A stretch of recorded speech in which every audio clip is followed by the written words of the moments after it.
فرض نماز کے بعد اجتماعی دعا 20 بس یہ آخری مسئلہ بتا دیتے ہیں. بیچارہ آیا ہوا ہے نا, لوگ کہتے ہیں یہاں جو بیٹھے ہوئے ہیں جو زبانی پوچھ رہے ہیں ان کے جواب نہیں دیتے. دیکھو فرض نماز کے بعد اجتماعی دعا نبی صلی اللہ علیہ وسلم سے ثابت نہیں ہے. یہ دو تو چار کی طرح کچھ باتیں ہیں نا, ان میں بحث کیا کرنی. کسی حدیث میں نہیں ملتا نبی صلی اللہ علیہ وسلم نے فرض نماز کے بعد اجتماعی دعا کی ہو. اچھا لوگ یہ کہتے ہیں کہ حدیث میں یہ آتا ہے کہ دعا جو قبول ہوتی ہے فرض نماز کے بعد ہوتی ہے. تو جب سب بیٹھے ہوں گے فرض نماز کے بعد اس حدیث کی روشنی میں دعا مانگیں گے کہ فرض کے بعد دعا قبول ہوتی ہے. پھر دوسری طرف حدیث میں آتا ہے کہ نبی صلی اللہ علیہ وسلم نے ہاتھ اٹھا کے دعا میں قبولیت کا امکان کیا ہے, زیادہ ہے. تیسری آتا ہے کہ اجتماعیت میں کیا ہے, برکت ہے. تو تینوں کو ملا کے فرض کے بعد آپ نے کیا کر لیا, ہاتھ اٹھا کے دعا مانگنا شروع کر دی. اس طرح سے کبھی حدیثوں کو ملا کے مسئلہ نہیں نکالا جاتا. ایسے تو بہت سارے مسائل شریعت کے چینج ہو جائیں گے.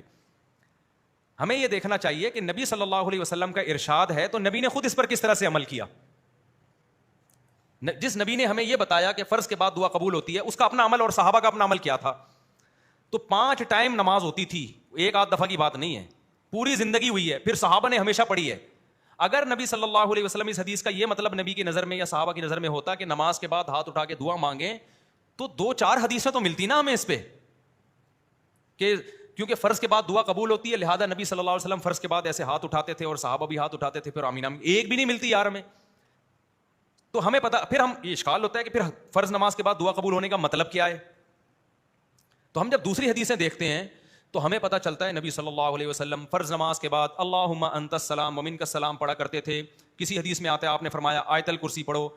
کسی حدیث میں آتا ہے آپ نے فرمایا اللہم لا مانع لما اعطیت ولا معطی لما منعت, یہ دعا پڑھو. پتہ یہ چلا کہ یہ جو وظیفہ ہے نا, وظیفہ کہتے ہیں اسپیسیفک مخصوص الفاظ کے ساتھ جو حدیث میں دعائیں منقول ہیں. پتہ چلتا ہے کہ نبی صلی اللہ علیہ وسلم اس قسم کی آیت الکرسی اور اللہم انت السلام والی جو دعائیں ہیں نا ان کو دعا سے تعبیر کر رہے ہیں جو اصل میں وظائف ہیں.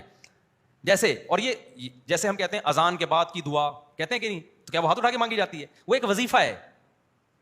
اللہم رب ہذہ الدعوۃ التامہ, اس وظیفے کو ہم کیا کہہ رہے ہیں؟ دعا. تو اسی طرح مسجد میں داخل ہونے کی دعا, تو کیا وہ ایسا کہ 4 آدمی اجتماعی داخل ہو رہے ہیں چلو بھائی الحمدللہ رب العالمین والعاقبۃ للمتقین, کیونکہ حدیث میں آتا ہے مسجد میں داخل ہونے کی دعا. تو وہ اسپیسیفک الفاظ ہیں اللہم افتح لی انفرادی طور پر. تو ہم حدیث کو اگر حدیث کی روشنی میں حل کرتے ہیں تو پتہ یہ چلتا ہے کہ نبی نے جو فرمایا کہ فرض کے بعد دعا قبول ہوتی ہے تو وہ دعا سے مراد کیا ہے؟ وہ اسپیسیفک مخصوص الفاظ کی دعائیں ہیں, وہ قبول ہو جاتی ہیں فرض نماز کے بعد. اس طرح سے دونوں طرح کی حدیثوں میں کیا ہو جائے گی؟ تطبیق. یہ دلیل تو میں نے دی اہل حدیثوں کے لیے, اور جو تقلید کرتے ہیں فقہ حنفی کو یا فقہ شافعی کو فالو کرنے ہیں ان کے لیے بھی یہ بھی دلیل ہے. اور ایک اور دلیل کیا ہے کہ بھئی آپ ایک طرف یہ اعتراف کرتے ہو کہ ان ائمہ کرام نے فقہا نے قرآن و حدیث کو ہم سے زیادہ سمجھا ہے. عقلی بات ہے نا, ہم تو کہتے ہیں بھائی اہل حدیث سے زیادہ ابو حنیفہ نے سمجھا ہے, امام شافعی نے سمجھا ہے. تو ہم جب ان سے رابطہ کرتے ہیں کہ آپ کی نظر میں ان حدیثوں کا کیا مطلب ہے, ان کے قول کو ہم حدیث کے خلاف کبھی بھی نہیں لے کے جاتے, یاد رکھو. حدیث کی تشریح میں ان کے اقوال کو پیش کیا جائے گا, حدیث کی مخالفت میں تو پیغمبر کی بات مانی جائے گی, لیکن حدیث کی ایکسپلینیشن میں ہم ان کی بات کو کیا کرتے ہیں, آج کے اسکالرز کی رائے پر ہم ان کو کیا کرتے ہیں, ترجیح دیتے ہیں. تو ان اسکالر سے اگر پوچھا جائے تو ان چاروں فقہ کی کتابیں جن پہ صدیوں سے فتویٰ دیا جاتا رہا ہے, کوئی ایک جزیہ ایک عربی عبارت بھی ہمیں نہیں ملتی جس میں آتا ہو کہ امام کو چاہیے کہ وہ سلام پھیرے, مقتدیوں کی طرف رخ کر کے ہاتھ اٹھا کے دعا مانگے. وہ حالانکہ فقہ کی کتابوں میں بہت باریک باریک جزیات بھی ہوتے ہیں, بہت معمولی سی چیزیں بھی ہائی لائٹ کی ہوتی ہیں انہوں نے. تو صدیوں تک یہ سارے فقہا کیوں خاموش رہ گئے ایک ایسی چیز سے جو دن میں 1 دفعہ نہیں بلکہ کتنی دفعہ ہو رہی ہے, 5 دفعہ ہو رہی ہے. تو یہ بہت بڑا سوال ہے. اب جب دیوبندیوں سے بات کرو تو ان کے پاس سوائے علماء دیوبند کے حوالے کے کچھ ہوتا نہیں ہے. ہم ان سے کہتے ہیں بھائی علماء دیوبند نے اب کے علماء دیوبند کے آپ حوالے دے رہے ہیں نا, جب علماء دیوبند کوئی بات کریں گے تو ان پر بھی تو لازم ہوگا کہ وہ دلیل پیش کریں. انہوں نے دلیل کیا دی ہے؟ تو وہ جواب میں کہتے ہیں ہم علماء دیوبند کے مقلد ہیں. بھائی تقلید ہم صرف مجتہدین کی کرتے ہیں اور کسی کی تقلید نہیں کرتے. وہ بھی اس لیے کرتے ہیں کہ ان کے پاس علم ہم سے زیادہ تھا. تو آپ اگر علماء دیوبند سے رابطہ کرتے ہو تو جو علماء دیوبند کہہ رہے ہیں کہ کرنی چاہیے, تو سوال پہ تو دلیل کیا ہے؟ تو دلیل میں نہ فقہ کی کوئی عبارت عربی کتابوں کی, اردو کی بات نہیں کر رہا, اور نہ قرآن و سنت سے کوئی حوالہ یہی ہوگا کہ حدیث میں آتا ہے فرض کے بعد دعا قبول ہوتی ہے, حدیث میں آتا ہے کہ رفع الیدین سے دعا قبول ہوتی ہے, حدیث میں آتا ہے کہ اجتماعی دعا میں قبولیت کا امکان زیادہ ہے. ایسے 3 چیزیں آپ ملائیں گے تو پھر بریلوی حضرات جو نماز جنازہ کے بعد دعا کرتے ہیں پھر تو وہ بھی ثابت ہو جائے گی. اچھا بعض لوگ یہ بھی دلیل دیتے ہیں کہ دعا کا کوئی ٹائم نہیں ہے, کبھی بھی کرو. بریلوی حضرات یہی تو کہتے ہیں مگر جنازہ کے بعد دعا کریں تو دعا کو کوئی ٹائم نہیں, کبھی بھی کرو. ہم کیا کہتے ہیں بھائی نبی نے جنازہ ہی کو دعا قرار دیا ہے, بس اس کے بعد دعا نہیں ہوگی. تو وہی دلیل ہم فرض نماز کے بعد دے رہے ہوتے ہیں، بھائی کوئی ٹائم نہیں ہے، جب چاہے کر لو. تو پھر کبھی کر لو نا. ہمیشہ کنٹینیو کرنا اس کی علامت ہے کہ آپ اس عمل کو کیا سمجھتے ہیں؟ سنت. بعض لوگ کہتے ہیں ہم ضروری سمجھ کے نہیں کرتے. بھائی اتنا ضروری سمجھا جاتا ہے کہ امام نہ کرے نا اس کو امامت سے ہاتھ دھونے پڑتے ہیں. اور دوسری بات یہ کہ علماء دیوبند کا یہ متفقہ فیصلہ بھی نہیں ہے. میں علماء دیوبند کی توہین نہیں کر رہا کہ یہ کہہ کے کہ ان کے پاس دلیل نہیں ہے. یہ توہین جب ہوتی جب سارے علماء دیوبند کا یہ فیصلہ ہوتا. علماء دیوبند میں جو چوٹی کے علماء ہیں وہ اس کے قائل نہیں ہیں. حضرت مفتی محمد شفیع صاحب جو مفتی تقی عثمانی صاحب کے استاذ ہیں وہ کوئی علماء دیوبند کے معمولی عالم نہیں تھے. ان کا پورا رسالہ ہے اس پر کہ فرائض کے بعد یہ جو دعا کا ہمارے یہاں رواج ہے یہ ثابت نہیں ہے. مفتی رشید احمد صاحب رحمۃ اللہ علیہ بتائیں پورا اس پہ تفصیلی رسالہ ہے. ابھی ریسنٹلی حضرت مولانا منظور منگل صاحب کا بھی اس پہ بیان آیا ہے. انہوں نے بھی کہا کہ یہ ثابت نہیں ہے اور جنہوں نے اس پہ رسالہ لکھا ہے وہ کوئی دلیل ان کے پاس ہے نہیں. تو یہ ہندوستان پاکستان کی ایک رسم ہے. جب یہ چل پڑی تو پھر اب اس کے دلائل. اچھا ہمارے یہاں بعض لوگ تو اہل حدیث کی مخالفت میں غلو کرتے ہیں کیونکہ یہ مسئلہ زیادہ اٹھایا اہل حدیث نے کہ فرائض کے بعد دعا نہیں ہے. اب ہونا یہ چاہیے تھا, ہم تحقیق کرتے ہم کہتے بھائی اہل حدیث صحیح کہہ رہے ہیں, لیکن ہمارے یہاں بھی بعض لوگوں کو دیوبندیت کا کچھ ضرورت سے زیادہ حیضہ ہے. انہوں نے کہا چونکہ علماء دیوبند میں رواج ہے تو اب نہیں بھی ہے تو اس کو ثابت کر کے چھوڑنا ہے ہم نے. تو کیوں غلط چیز میں یار آپ مان لو بھائی اس میں اہل حدیث کیا کہہ رہے ہیں, ٹھیک کہہ رہے ہیں, کیونکہ فقہ کی کتابیں بھی اس سے خاموش ہیں, قرآن و سنت بھی اس سے خاموش ہے. تو یار ہم پھر بھی براڈ مائنڈڈ بنتے ہیں کہ امت میں فتنہ پیدا نہ کرو, ٹھیک ہے نا. اگر امام مانگ رہا ہے اس کو مانگنے تو آپ ہاتھ نیچے کر کے بیٹھے رہو, بس ختم ہو گئی بات. پھر بھی کوئی مانگ رہا ہے تو مانگتا رہے.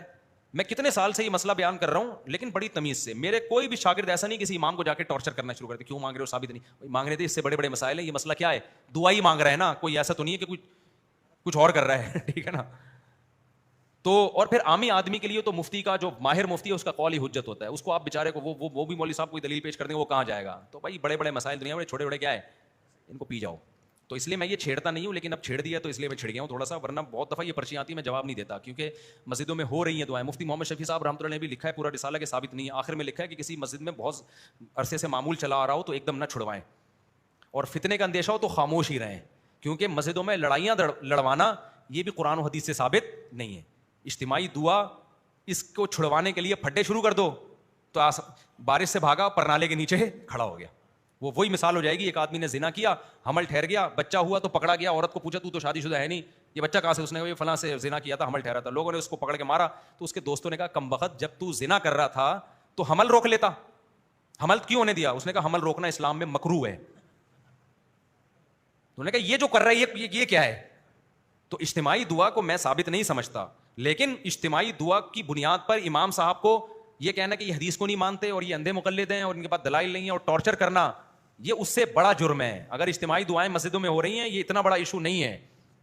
آپ اپنی رائے پیش کرتے ہیں خاموش ہو جائیں, مان لیں ٹھیک ہے نہیں ہے. میرے ہی اساتذہ بعض ایسے ہیں جو اجتماعی دعا کے قائل ہیں. ہم تو نہیں ان کی توہین کرتے, کہتے بھائی ٹھیک ہے, ہو سکتا ہے میرے اس بیان پہ وہ میری کلاس بھی لیں, کیا بول رہا ہے بھائی تو, ٹھیک ہے نا.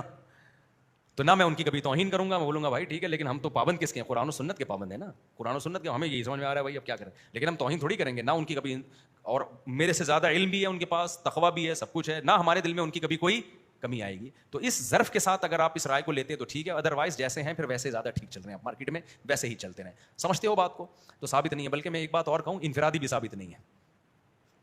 یعنی انفرادی طور پر بھی فرض نماز کے بعد رفع الیدین کی ایک ضعیف روایت ملتی ہے ہمیں. حالانکہ فقہ کا قاعدہ ہے, اصول فقہ میں پڑھایا جاتا ہے کہ جس چیز میں ابتلا زیادہ ہو اس میں ایک دو روایتوں سے مسئلہ ثابت نہیں ہوتا.